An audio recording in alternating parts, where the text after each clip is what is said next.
Kapal perang Cina terdeteksi di dekat perairan Natuna pada Senin 13 September 2021 lalu.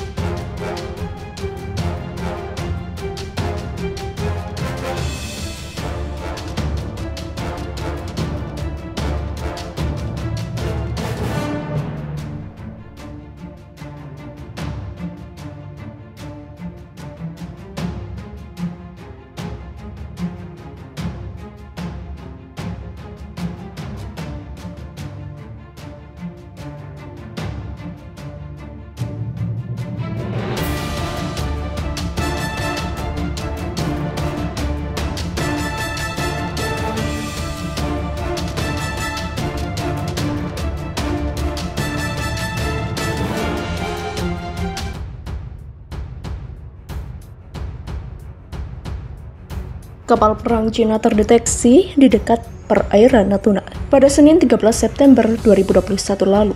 Kapal Cina kembali masuk ke wilayah perairan Indonesia, membuat nelayan panik dan ketakutan. Pasalnya, kapal yang masuk ke wilayah Indonesia tersebut adalah kapal perang. Hal ini tampak dari hasil video rekaman nelayan yang berada di Kepulauan Riau. Menerima laporan terkait hal tersebut, Angkatan Laut Indonesia meningkatkan patroli di sekitar Pulau Natuna. Angkatan Laut Indonesia membenarkan bahwa kapal-kapal Cina dan Amerika Serikat terdeteksi di dekat perairan internasional. Angkatan Laut Indonesia meningkatkan patroli di sekitar Pulau Natuna di Laut Cina Selatan setelah kapal-kapal Cina dan AS terdeteksi di dekat perairan internasional. Demikian tutur seorang pejabat Angkatan Laut pada Kamis 16 September 2021.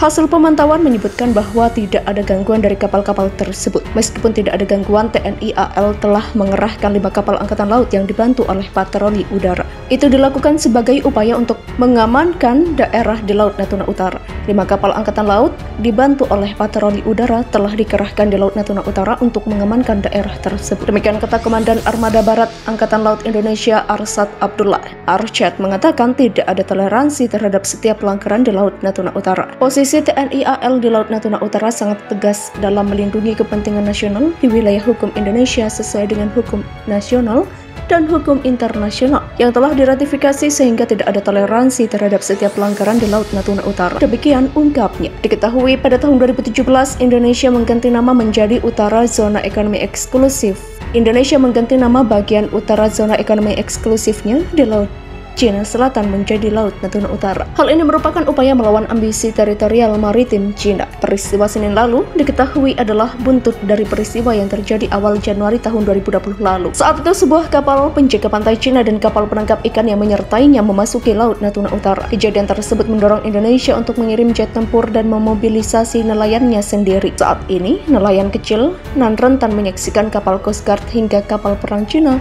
berkeliaran mondar-mandir di wilayah zona ekonomi eksklusif atau ZEE Indonesia. Peristiwa yang terjadi di Laut Natuna Utara itu bentuk ancaman Cina terhadap Indonesia. Merespon munculnya sejumlah kapal perang Cina di ZEE tersebut. Kini TNI AL melalui Arsyad Abdullah menyatakan TNI AL akan tegas dalam melindungi kepentingan nasional di wilayah Indonesia sesuai ketentuan hukum nasional dan hukum internasional yang telah diratifikasi, sehingga tidak ada toleransi terhadap berbagai bentuk pelanggaran di Laut Natuna Utara. Demikian kata Pangku Armada 1 itu. Lebih lanjut, Arsyad memastikan saat ini perairan Laut Natuna Utara aman terkendali, sebagaimana dikutip dari laman Anadolu Agency. Dalam mengamankan Laut Natuna Utara dituntut kehadiran KRI selalu ada 1 kali 24 jam di wilayah tersebut.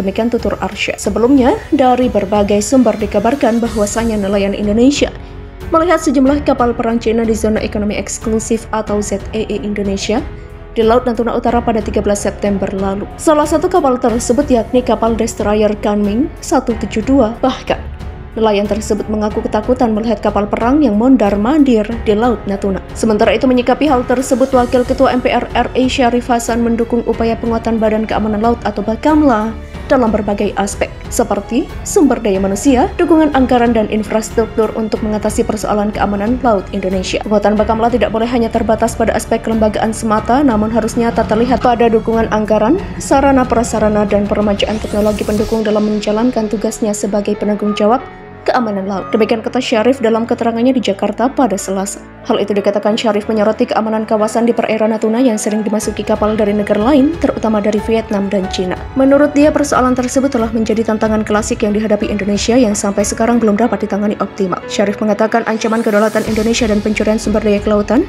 masih sering terjadi sehingga dibutuhkan penguatan kelembagaan maritim dalam mengamankan wilayah laut Indonesia. Pesawat asing masuk langit Simalungun langsung dikejar rudal Starstreak milik YTP Raider 100 PS. Pekan lalu, pasukan Batalion Tim Pertempuran atau YTP Raider 100 PS kaget mendengar suara pesawat fighter asing mendekati daerah konsentrasi latihan tempur mereka di Dalapan Ribuan, Kompleks Simalungun, Sumatera Utara. Pesawat yang belum diketahui identitasnya itu terus bermanuver, diduga kuat melakukan pengintaian. Sadar kondisi berbahaya, Komandan YTP Raider 100 PS bergerak tangkas melakukan koordinasi dengan satuan perkuatan dan memerintahkan kepada komandan pasukan terdepan agar waspada serta terus mengamati. Tak berselang lama, pesawat tersebut berhasil diidentifikasi milik negara Andara Musang. Istilah pesawat tempur asing itu sudah semakin dekat dengan kedudukan daerah YTP. Bahkan, hasil pengamatan akan menembakkan rudal sehingga komandan YTP Raider 100 PS segera meminta bantuan tembakan kepada Satuan Pertahanan Udara. Melalui komunikasi radio, komandan YTP Raider 100 PS meminta komandan Yonar Hanut 13 PBY untuk melakukan perisai udara terhadap gangguan Musang Republik Andara itu. Tanpa menunggu lama, Yonar Hanut rudal 13 PBY yang sudah menyiapkan alutsista pertahanan udara dan langsung menembakkan rudal Starstreak jenis MMS atau Multi Mission System. Detik berikutnya terlihat jelas di udara rudal Starstreak yang merupakan salah satu rudal canggih milik pasukan jajaran TNI AD ini meluncur dan mengejar Musang Republik Andara. Hanya dalam sekejap, rudal Starstreak itu telah mengekor di belakang Musang Republik Andara yang berusaha menghindar dan coba melarikan diri. Namun kecepatan jelajah rudal Starstreak yang begitu dahsyat tak bisa ditandingi Musang Republik Andara sehingga tertembak dan seketika hancur berkeping-keping. Seluruh kejadian tersebut merupakan skenario dalam kegiatan latihan drill tempur YTP R100 PS yang digelar dalam beberapa hari ini seperti dikutip dalam keterangan tertulis penerangan Kodam 1 BB pada Minggu 24 Oktober kemarin.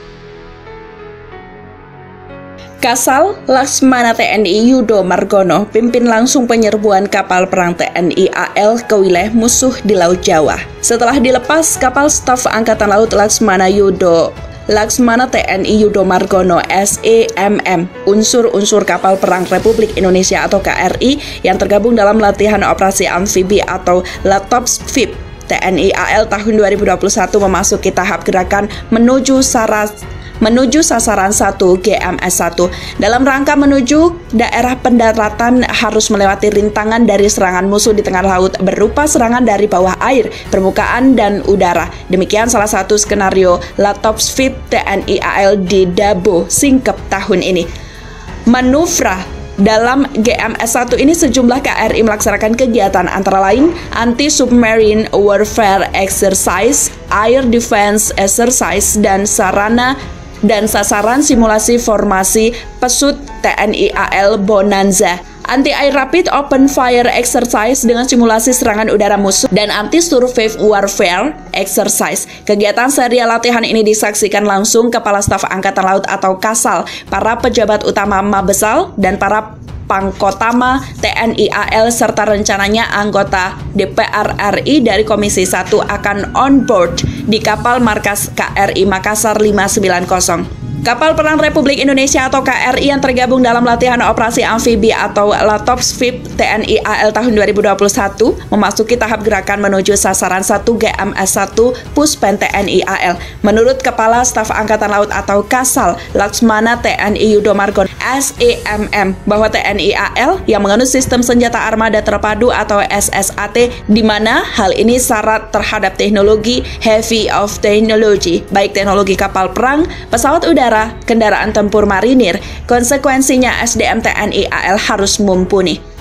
Setiap atau persenjataan harus selalu di-upgrade sesuai dengan teknologi terkini, ujar Kasal Laksmana Yudo Margono saat melihat langsung latihan operasi amfibi TNI AL tahun 2021. Kasal juga menjelaskan bahwa menciptakan kemampuan TNI AL yang tangguh, profesional, dan modern.